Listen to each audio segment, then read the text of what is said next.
Hi friends, ఇవాళ రాఖీ పండుగ అయింది. రాఖీ పండుగ రోజు తెలంగాణ రాజకీయాలలో ఒక ఆసక్తికరమైన విషయం చూసినాం మనం. ఒక లాస్ట్ 1 వీక్ నుంచి మన కొండక్కకి రేవంత్ రెడ్డి కుటుంబానికి పెద్ద రక్షణ జరిగింది. కొండా సుష్మిత రేవంత్ రెడ్డి ఎవడు వాడెవడు వీడెవడని అచ్చా పచ్చా అని మస్తు మాట్లాడారు.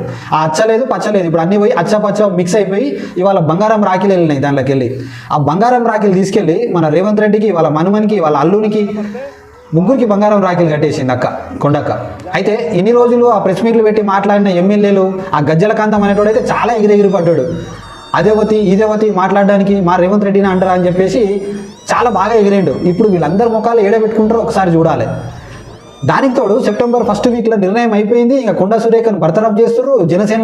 జనసేనలకు పోతుందని ఒకటి రాసిండు, బీజేపీలకు పోతుందని ఒకటి రాసిండు. ఇప్పుడు రాసిన వాళ్ళందరూ ఎరిపప్పలేరు, మాట్లాడిన ఎమ్మెల్యేలందరూ ఎరిపప్పలేరు. ఆ గజ్జల కాంతం గాడైతే ఇప్పుడు అర్జున్ రెడ్డిలా అరే అమిత్ ఇటు చూడరా అని అంటాడు. చూసినావా మన అర్జున్ రెడ్డి? ఇప్పుడు అట్లా అయిపోయింది దాని పరిస్థితి.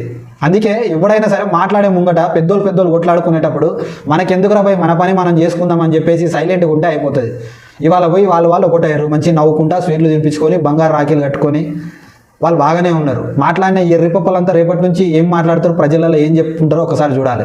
ఇంకా ముఖ్యంగా వరంగల్ ఎమ్మెల్యేలంతా నాయన్ రాజేందర్, ఆ నర్సంపేట ఎమ్మెల్యే దొంది మాధవ్ రెడ్డి, ఆ రేవూరు ప్రకాష్ రెడ్డి అందరూ ఎరిపప్పలయ్యారు. భలే ఎరిపప్పలనే చేసింది కొండక లాస్ట్కి.